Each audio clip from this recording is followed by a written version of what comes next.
Welcome to a new episode of Free to Thrive in Work and Life.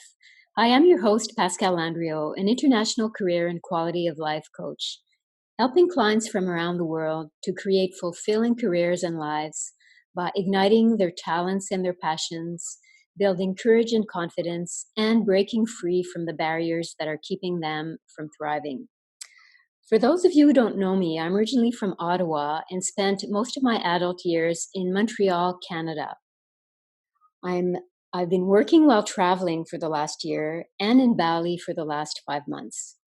We could say Bali is my home base for now until I feel the calling to move on. I'm continuing my one-on-one coaching through video calls, creating online courses, and I'm also writing a book. Every so often, I share something directly with you as opposed to having a guest on my show, either because it was so important to me in my own evolution or because I've witnessed it with my clients. Often it's both. I'll be talking to you today about how I fired my commander-in-chief. Fired may be a strong word. Perhaps I should say how I firmly and gently released him. This is someone that had been with me for quite some time. So long that I don't even remember exactly when he came into my life. He's also very subtle. Sometimes I didn't know where he ended and I started, or when he was there and when he was not there. The commander-in-chief, as per the name I gave him, he was calling the shots. He had supreme command and control. He was the strong one, holding the fort, being brave, knowing how, and providing the drive and motivation to achieve success, keeping me on my toes, protecting me from negative emotions, keeping me safe, pushing me to prove my worth, mostly to myself, making me appear to be above it all, establishing boundaries, taking responsibility, the one telling me what I should and shouldn't be doing according to society's laws, giving permission or not. On the other hand, he was creating tension, stress, making me do things that weren't necessarily natural for me to do or enjoyable, sometimes preventing me from admitting to myself what I was feeling or sensing, creating confusion between my head and my heart, making me resist what is, therefore creating frustration and impatience. He'd lost some of his power over the years. Even though he was still holding the title, he wasn't always running the show. His responsibilities and leadership were decreasing. I have to admit, though, he had a strong hold on me, having me believe that without him, I would be lazy and mediocre. I would lose my drive and motivation. I would procrastinate more. I would feel guilty. I would lose control over my life. I would even get hurt. I started questioning that. Is that true? Am I really sure that that's true? Let's take lazy and mediocre. I'm naturally inclined to be active, and quality has always been important to me. No, that one's not true. Active, energetic, and professional I am. Drive and motivation. I would much rather be driven by intrinsic motivation, actually, one that comes from inside of me because I know that I enjoy it, or I get a sense of accomplishment after, or that I'm helping a person or a cause rather than being pushed by an outside or artificial force. Procrastinate more. Well, maybe not more. Plus, part of the procrastination came from being afraid to let the commander-in-chief down by not performing to perfection, therefore seeing the task as gigantic. Yes, I know now how to chunk down my tasks and get over this one. Feeling guilty. Well, guilt is based on a misconception that there's a right and a wrong course of action. if I'm comfortable with my choice, if I feel aligned, if it feels right, the choice feels right for me in the moment, I have no reason to feel guilty. Lose control over my life. Well, guess what? I don't really have control anyway. I have control over how I act, how I react, what I think, how I see and perceive things, my attitude, my intentions. I don't have control over others or the outcome of my goals, my actions or reactions. I can take responsibility for my life. That I can do.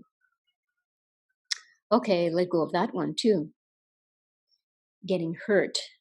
At that point, there was more pain than pleasure in keeping the commander in chief on duty.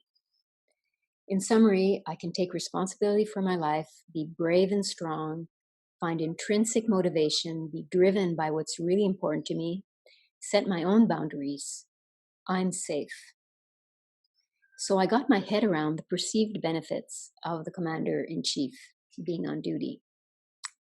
Now, let me tell you about the day it actually happened that I fired him, that is. It had been brewing for some time, as I mentioned before. I had gradually taken away some of his responsibilities and taken them back to myself. One day, I was sitting in a circle after Shaktivation dance and meditation here in Bali when my turn to speak came around. What came out of my mouth was, I think I'm ready to fire the commander in chief. It came out just like that. Sounded kind of weird. People were wondering what I meant by that. But as I was saying it, it felt right. All my being seemed to be aligned with this, and it felt really good. The next day, I was attending a workshop in Cinnamon at the Nirarta Center for Living Awareness, again in Bali, with Pai Villarasa, the founder of the Inner Dance Process, that had come from the Philippines to host this event. In the circle before we started the experience, we went around and shared where we were at. I shared with the group that I had officially fired my commander-in-chief the day before and that I was ready to totally surrender today. Little did I know what I was getting into. The process of surrendering had been ongoing for some time, but I had reached a point where I was ready to go deeper. So Pai started by demonstrating to the group something that I could define as witnessing the force of life. He asked a person from the group to lie down in front of him, and after a few moments, you could see different parts of this person's body move on their own. We were observing the flow of energy inside the person's body, moving like a wave. For example, at one point, the upper right side of the stomach was stretching upwards, and like a wave, it moved to another part of the stomach and another part of the body, and the person was totally surrendered. No one was touching, forcing, speaking, interfering, or doing anything whatsoever to induce this. It was just happening, and we were all witnessing it. All of a sudden, I started to feel this wave of energy. Even though I had decided with my mind and my heart that I was surrendering, my body had another agenda. In fact, the body is often the last place that something will release. And sometimes there's a lag between releasing something in your mind and energy field and in your body. So this wave got a hold of me. It was still processing through the body of this person acting as the object of demonstration at the same time. This energy force or life force, let's call it the wave, does not start and end and flow from one person to the other. There is not one point of reference. It's like an omnipresent vibration that's there. It can't be catched. Even attempting to define it would be presumptuous. And it got me thinking, we as humans need to see, we need to seize, we need to define, we need to put in form, we need to understand, we need to talk about and express in words. And that's some form of control. So back to the wave. This wave entered my body, and my body started shaking and jolting in all directions. Not a smooth ride, probably because there was some resistance. Normal when something you're not used to, like there was an alien entering my body. In fact, it's just perception. Your body perceives it as an alien because it perceives with the eyes of separation and duality. And it reminded me of something Leonard Cohen said: if you don't become the ocean, you'll be seasick every day. Well, needless to say, I was a bit seasick in that moment. You would think, though, that I'd be scared, but I felt safe, and I knew that the surrounding space was safe. And whatever would happen, I would be supported and at the same time not interfered with. I just surrendered to what was happening, and my body stopped shaking after a while. And then I lay there in child's pose, so touched and humbled by such beauty and connection. And the actual inner dance process had not even started yet.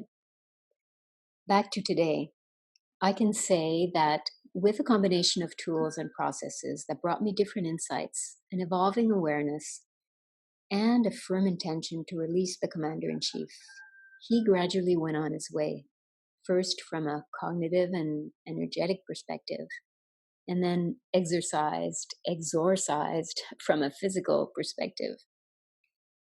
So, what's life without the commander in chief, you might wonder? Well, for one, much more relaxed and calm, especially from a physical perspective. I didn't realize my body was holding so much tension. And often you don't realize how much something has an effect on you until it's released. I'm breathing deeper, and some parts of my body that were not receiving oxygen are receiving it now. New doors are opening, and I can see the universe holding out its hand, and I can feel that it has my back. I actually had a vision, an awakened dream, you might call it, not that long ago, before the wave shock. I was being escorted up a mountain. I had no choice. There were people surrounding me, and we were definitely going up that mountain. And once arrived at the top, I was commanded to jump into the void. And right after I jumped, I turned on my back and started to float gently in the air, and it felt totally safe. Yes, I thought to myself, the universe has my back. I have not lost my drive and motivation. It's intrinsic. In fact, it's much better now. I'm living it with more ease, and it's coming from a place of true enjoyment. I'm more and more gentle with myself. I'm moving from accepting what is to embracing what is.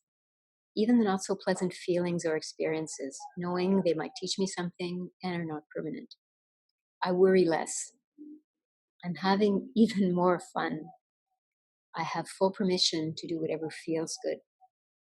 And I'm still on the journey. Sometimes I get mixed feelings. It's like a mix between missing the commander in chief, believe it or not, being a bit sad that I tolerated him for so long, and also touched at discovering myself without him. Well, that's all for today, folks. I hope you enjoyed this story. And if you've got a commander in chief you're thinking of releasing, perhaps I can help. Send me a message. Thank you so much for listening, and I look forward to seeing you on the next episode.